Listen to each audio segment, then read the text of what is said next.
Welcome back to Emissaries from the Void, Liminal. Yes, welcome visitors. That's what we're gonna call you guys now. Yep, it's been decided. Yep, visitors to my living room. That's what you guys are. Tourists of the Void. Yeah, visitors of the void. It actually has alliteration to it. Yeah. Anyway, I'm Ari, And I'm Tristan. and this is a liminal experience. In fact, this is going to detonate your phone in the next 30 seconds after listening. Oh my god. So this is a weird one. In that When well, is it that we? I mean, I when guess is that's it? When always do we weird. watch something that's not weird at this point? True. But this was a comedy short film by Britannic. Eagles Are Turning People into Horses, the movie. Yes, Eagles Are Turning People into Horses, the movie.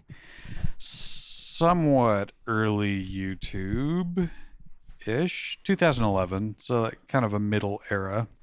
I can see the DNA in it that would lead to more modern weird core stuff on the internet, but Yeah. it definitely does feel.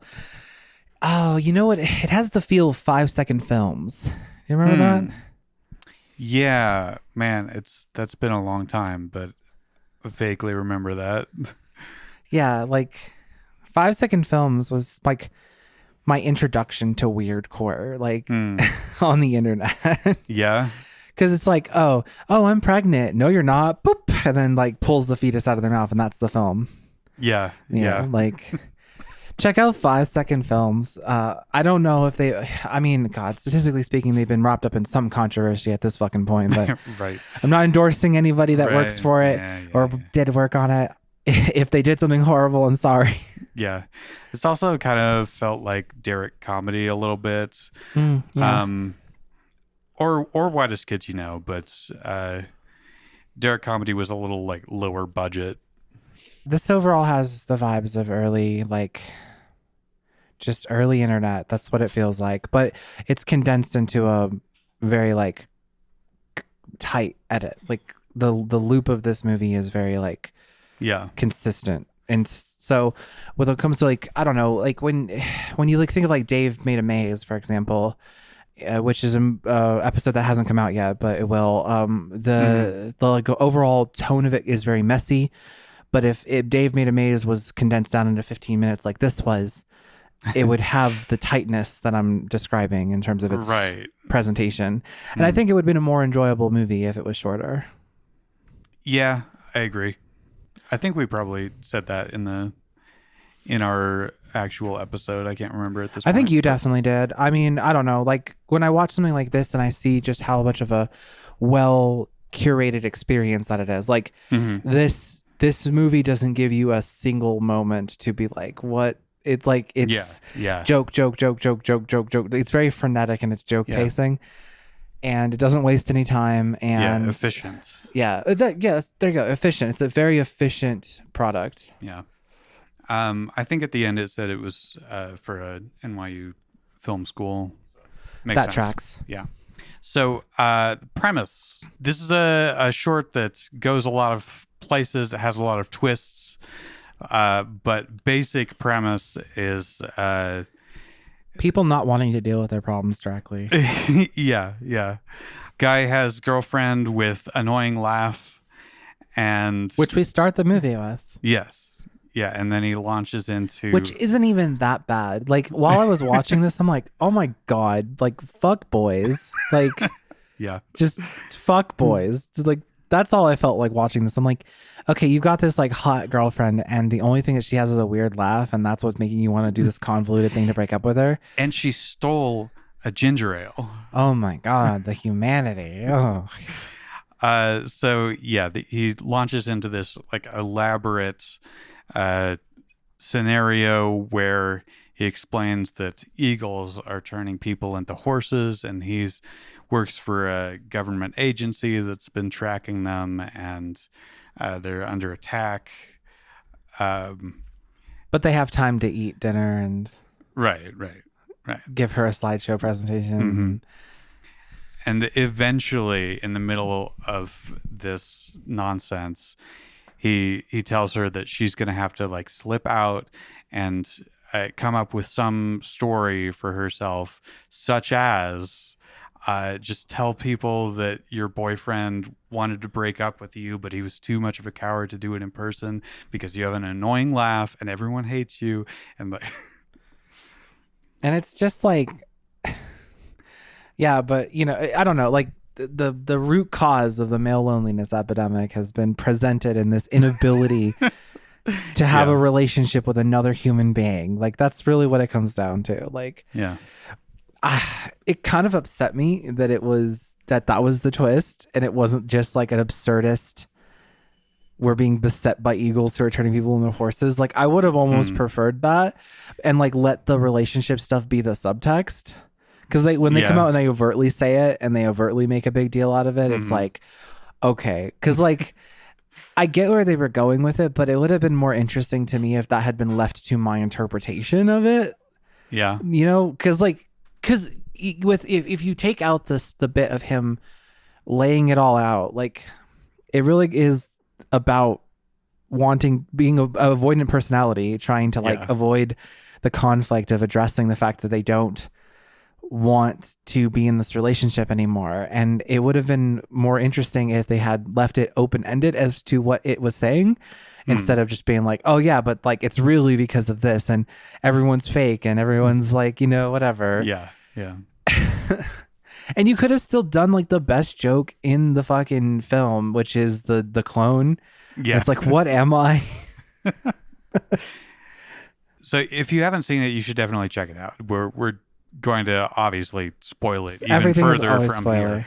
But so yeah, there's one point where he says, "Well, you haven't even been interacting with me. It's been one of my doubles," and then one of his doubles comes out and says hello, and then He's you like, kind go of back to your cage. yeah, you kind of forget about it, and then eventually you're like, "Wait, didn't he have a double? How is this fake?"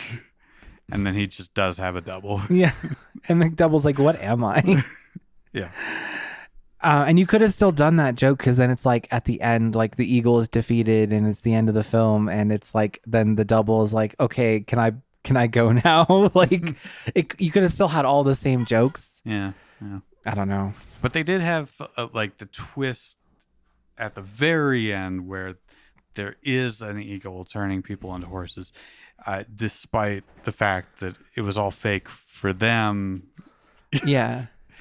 and then he gets turned into a horse. But Which it's like, yeah, how do you feel about that? Like in terms of like the overall structure of the narrative being presented, I feel like it's a disservice if yeah, because if they're gonna go with the like laying it all out experience. mm, I feel like it's a disservice for them to then have this scene at the end of like, haha, no, it's actually real. mm.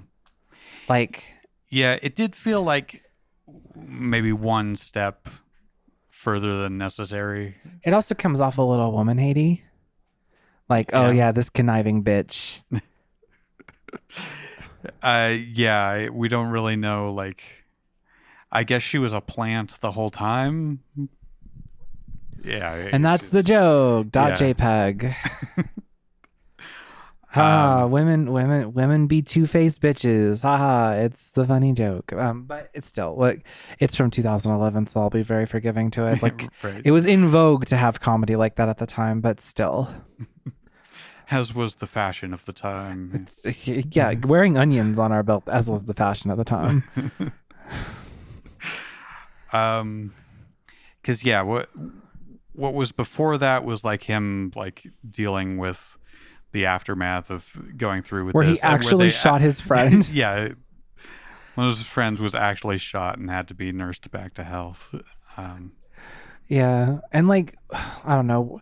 Let's talk about like the importance of the horse versus the eagle thing. Like, what is the symbolism of the horse eagle dichotomy? why did we pick those two animals? Because we could have done any animals, like you Right, know. Because the big reveal is that they're in a mascot costume. It's not like you could just get a mascot costume for any animal, basically. Right. So why did we pick eagles and horses? What is this like? How is this tying into the overall theme of avoidant behavior, trying to, you know what I mean? Like, yeah, was it really just like oh, this is the silliest thing we could think of? Because like there are sillier things you could think of, in my opinion. Like, horses are pretty funny. Mm. in my opinion.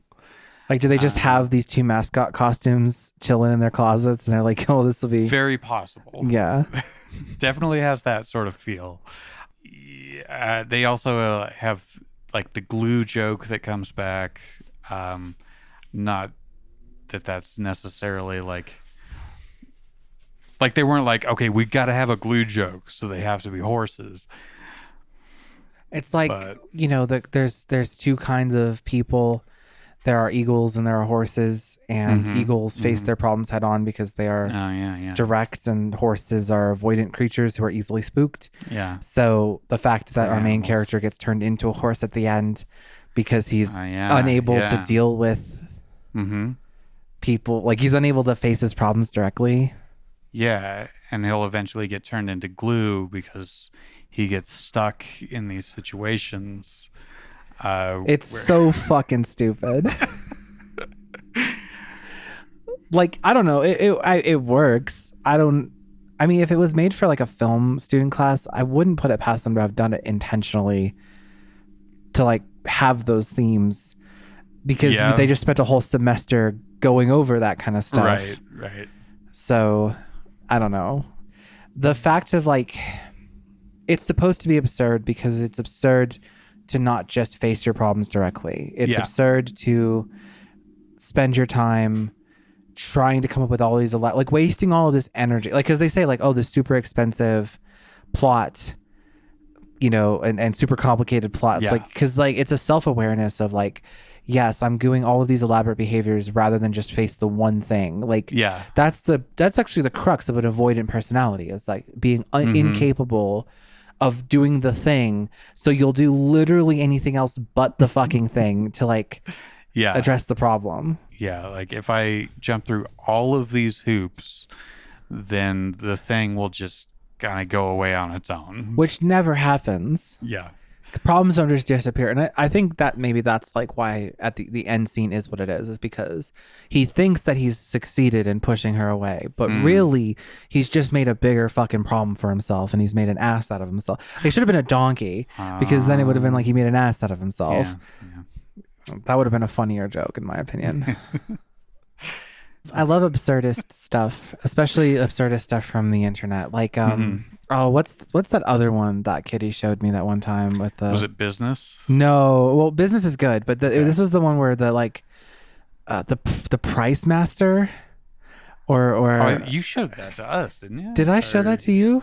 I don't remember. I don't remember, audience, visitors. Yeah, that was an old one. But yeah, that was basically like a performance art thing where this guy set up this yard sale and then put on this like kind of like a Mayan or Aztec kind of god costume, and then $400,000 proclaiming ridiculous prices for everything that people brought him, and with like a huge amp with a ton of reverb. Went on for longer than necessary, but it was it's on the opposite end of the spectrum of the absurdism. Like, because like I feel like when people are being absurdists, the temptation is to just keep the joke going for as long as possible, and then you have the other end where it's edited maybe too much. And I feel like the Eagles turning people into horses is kind of in a nice sweet spot. It was just the right amount of time, whereas that one is really long. It goes on for like fucking. I mean, like I said, it's a performance piece, so like people come and go. Right, but it like, wasn't like meant the for video YouTube. presented to the internet though could have been more like shaved down and edited. Yeah, but still, the point is like it's a very. I love absurdist media. The internet is like the best source for the most absurd shit you have ever seen, and I love it for that. But also at the same time, it's difficult to analyze because my superpower wants me to like find meaning in anything, whereas sometimes there's just being stupid for the meme. Right. But honestly, that can be revealing about people's mindset about things. The things you joke about is a choice like anything else.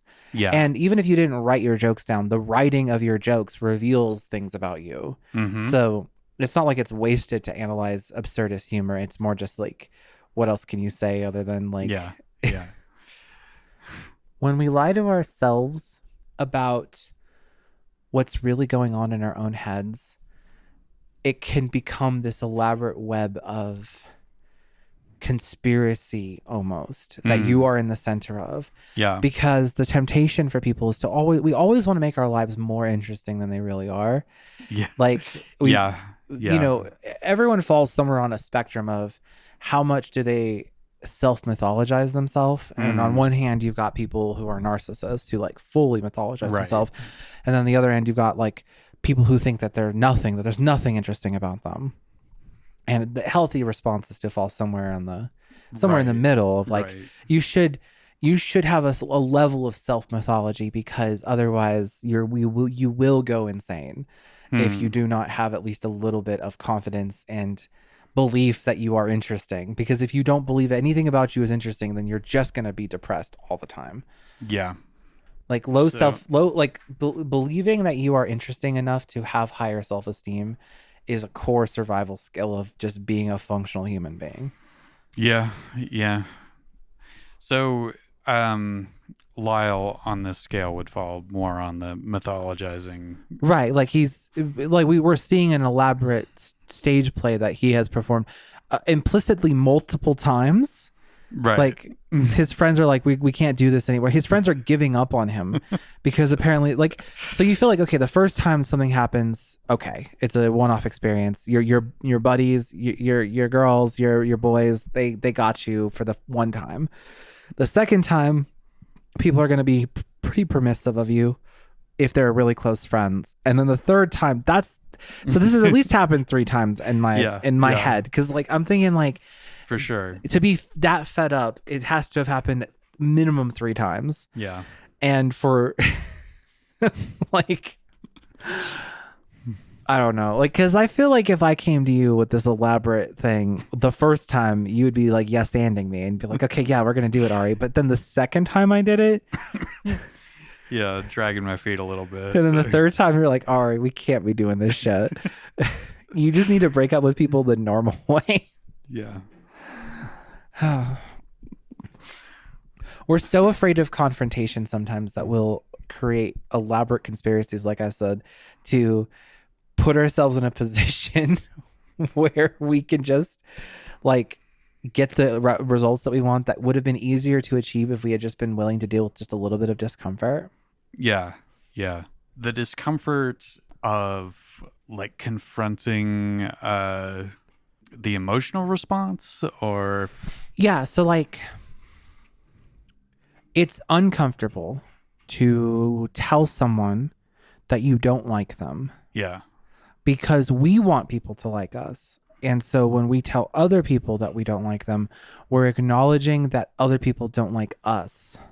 To admit that it's possible to not like somebody is to accept that you yourself are not liked by other people, which is a difficult concept for people who don't have a lot of security in their identity. Like if you are insecure in who you are, if you have a doppelganger that you have to have, if you have to become a different person, literally become a different person who just looks like you with everybody else that you interact with, like in this, having a doppelganger spend all this time with this girl and make her fall in love with him. Yeah. That's clearly standing in for the fact that like if you don't have self-confidence in yourself, then you'll pretend to be somebody else around other people because you want them to like you more than you want to have an identity of your own. And so you'll create these elaborate stage plays for other people's benefit to try and trick them almost into being friends with you and like you and love you, rather than just be who you are and then just accept that some people are not going to like you and that other people are going to adore you. And it's okay to have that spectrum. Like, yeah. Yeah, I was going to say, because he ultimately does tell her like everything that he wanted to, but it's like behind this veil. Yeah, couched in the idea that like this is something you might say. Yeah, yeah. Doesn't want to take responsibility for it. I don't know about you, but like I went through a phase where I had really low self-esteem and I had a lot of anxiety, and I almost like tried to talk with people in a way to make it their idea for things. Yeah. Because if it was their idea, then they wouldn't be mad at me.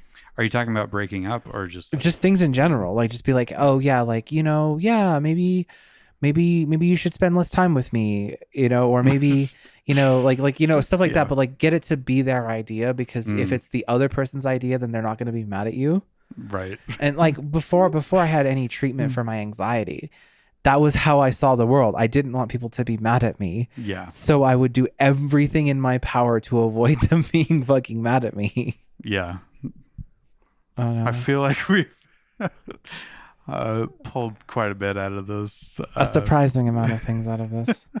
It's, I don't know. Mm, To conclude, yeah. I think that this is an excellent piece of haha funny. You could turn your brain off. If you took a huge bong rip and watched this, like it would be perfect. It could have been on Adult Swim, honestly. Like, Yeah. uh, and I feel like that's kind of my metric, is like, would this have been able to air on Adult Swim?